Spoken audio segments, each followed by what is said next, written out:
I've always been fascinated by how we can work out which men may have important prostate cancer from those who don't, and how we can diagnose that condition in a way that's as minimally invasive as possible with the greatest precision. We want to biopsy only those men that need biopsying.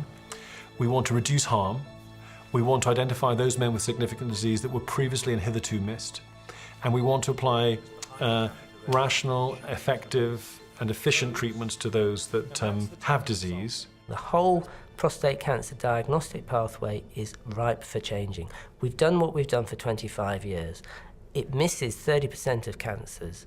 There is a different way of doing it, and I think the combination of MRI scanning, appropriate PSA testing, and targeted biopsies has got to be the way forward. The reality is that the MRI of yesteryear, it doesn't come close to the MRIs that we're getting now. So I think there will be a gradual sea change, and as the publications come through, the trials that are underway at the moment will help. There will become an increasing utilisation of high-quality MRI.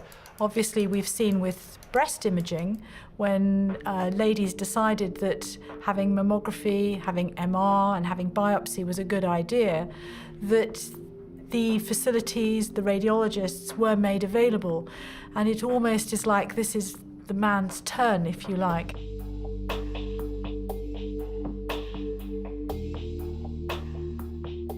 When I was starting out in medicine and in urology, the first job that I ever had was putting a finger into the back passage and firing a needle, something called a Franzen biopsy needle, into a patient's prostate gland. The finger would identify the disease and the finger would guide the needle, and the needle would go through the perineum in very close proximity to the finger to guide the needle on there. Towards the end of the 80s, transrectal ultrasound became available, and with that came the opportunity to do transrectal ultrasound-guided prostate biopsies. That has been the mainstay of prostate cancer diagnosis for the better part of 20 years. The current diagnostic pathway results in overdiagnosis and underdiagnosis, so we miss men that might benefit from treatment, and we diagnose men that don't benefit from treatment. We know that 30% of patients who have standard transrectal biopsies will have their prostate cancer missed by the transrectal biopsy because there is disease in the anterior sectors. It also transgresses the rectum and therefore is sometimes termed as a transfecal biopsy. There is a rising incidence of nasty infections after transrectal biopsies, and we're seeing more and more patients suffering from septicemia following transrectal biopsies. And people who are travelling more, who've had antibiotics, are likely to have multi-resistant bacteria, and they're much more likely to get an infection when doing transrectal biopsies. You could argue that TRUS is such a useless test, if you actually analyse it properly, that the cost effectiveness of TRUS must be very close to zero because of all the people it identifies that it shouldn't identify and all the people it misses that it shouldn't miss. And in the last few years, we've become better able to diagnose people by using more guided biopsies in a more systematic fashion. So we've started moving from transrectal to transperineal biopsies and using a grid to focus where we place the needles so that we can systematically sample the prostate gland more reliably than we could ever do before. The beauty about template biopsy is that it avoids the risk of sepsis and also gives you the opportunity of interrogating every single part of the prostate, should you wish to do so.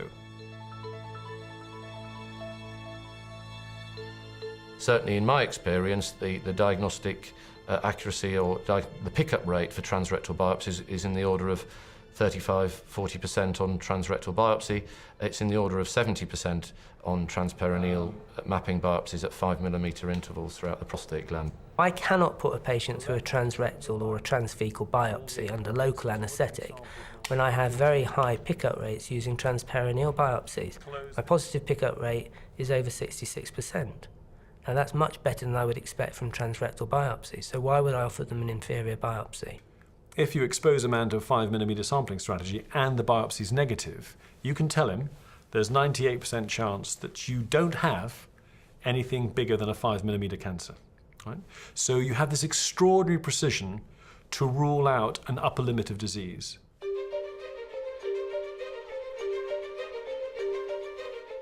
For those urologists who are new to template biopsies, it's important to be aware of the additional effort and skills that are required.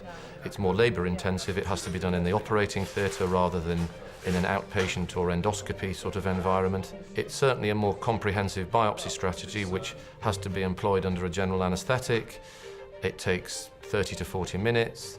Most urologists actually have the skills to be able to deliver this. Most urologists grew up doing transrectal ultrasound, guided biopsies of the prostate, and they know how to use the probe. They just need a bit of direction, how to set it up with a brachytherapy grid, and to follow what are really quite clearly defined parameters in order to biopsy the prostate gland comprehensively.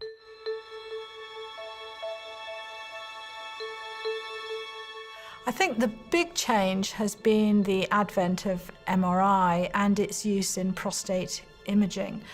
What we've had in all other parts of the body is we've had an ultrasound technique or indeed a CT technique which has allowed us to tell whether someone's at risk of getting cancer. And in fact, prostate has fallen behind many other cancers and many other organ systems. And we're only just now realizing techniques that we use for diagnosing lymphoma, for breast cancer, can now be used to diagnose prostate cancer. So the great revelation, really, has been the fact that we can now see prostate tumours. And if you go back and look in the textbooks from 5 or 6 years ago, many of them say that you cannot see small prostate cancers, and of course that's all now completely erroneous, as shown by the new sophisticated MR imaging. If you can see it on MRI, it's at least 5 millimeters across, usually. That means it exceeds 0.2 cc's in volume, which may be a threshold for clinical significance. It's a very conservative threshold, but it may be a threshold. And therefore you would identify those men with clinically significant disease who would otherwise be missed if they're exposed to truss biopsy. We've been doing multiple trials, many of which are now in the public domain and some just accepted for publication, showing the ability of MRI. And this isn't just a standard MR, it's using contrast and it's using diffusion to pick up tumours. And we now think that people with significant cancer, we are about 90% accurate in terms of our ability to pick up those tumours. And if you compare that to what we think a standard untargeted transrectal biopsy's accuracy is, we know that to be about 30%. So that's a completely different league.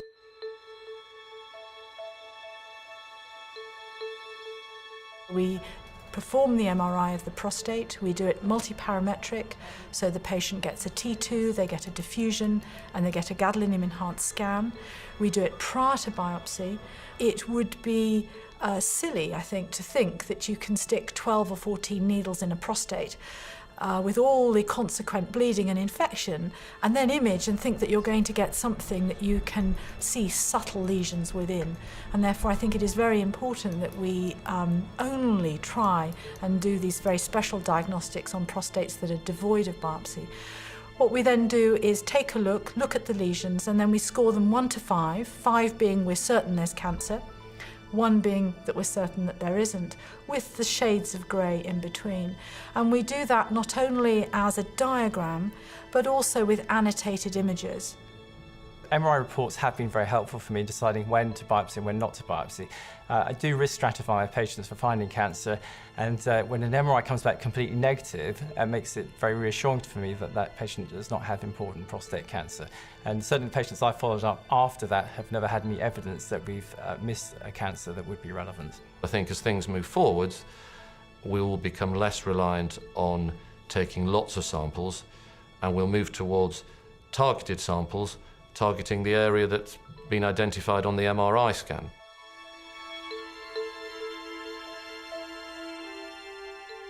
The negative predictive value of MRI is in the order of about 95% for clinically significant disease. Today, I personally, and probably most other urologists, would rather have a negative MRI than a negative biopsy. In fact, I'd rather have a negative MRI than 3 negative biopsies. Such is the precision of the test and the reliability of the test. If the test has a good or high positive predictive value, in other words, if the test is positive, it's likely to represent disease, then we can exploit that attribute to direct the needle straight into the area of abnormality, which, let's face it, is what we do for all other cancers. There is no other cancer in the world, solid organ cancer, in which we interrogate blindly and randomly. We know from our experience that when we've biopsied the lesion that you can see on the MRI scan, invariably you get more cancer, more length of cancer in that core, and potentially higher grade disease as well. And you need to know if you're going to be able to advise that patient as to have the best treatment. And that's also corresponded when we've done radical prostatectomies. We found that the cancer found on the MRI would correspond to where the cancer was on the radical prostatectomy. So it's been very reassuring for us that we can use this technique in that sense.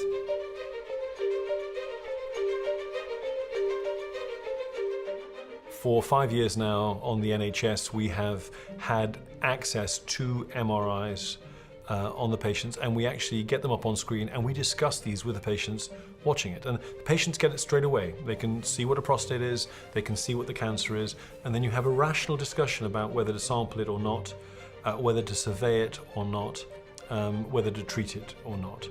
I'm now able to tell the patient, actually, this is something you've got to have sorted sooner rather than later, because this is significant disease. We can see it on the MRI scan. It's high volume, there's a high grade component here that really needs to be treated. And you can then let the patient know what is the most appropriate treatment for them, be it external beam with the brachytherapy boost, or if they need to have radical surgery.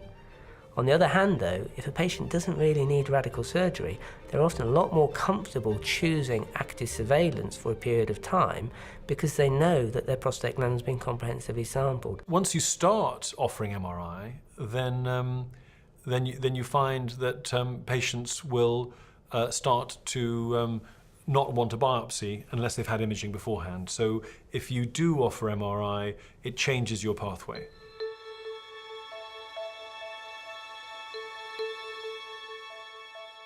If the information is in the MRI and the biopsy platform is the ultrasound, you need to somehow marry the two together. And currently, most of us, in fact most of the papers, have done it using what we call cognitive registration. The current holy grail in the prostate world is being able to match ultrasound to MR. And there are some companies now bringing out ultrasound machines that will allow us to input the MR data and to match them. In the brain, in orthopedics, actually in most of medicine, image fusion has been the norm for a long time. The challenges of applying an MRI onto an ultrasound data file have been quite challenging. Ultrasound is always quite difficult to work with. There are issues of orientation, there are issues of deformation, and there are issues purely of just number crunching in order to get these files to merge.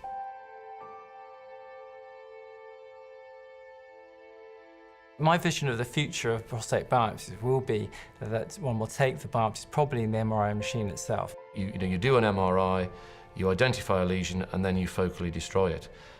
Of course, that wouldn't be appropriate for all prostate cancers, but for those that are visible and localized, that would certainly be a possible option in the future. I don't know of any urologist actually that would allow himself to be biopsied without imaging beforehand. I certainly wouldn't.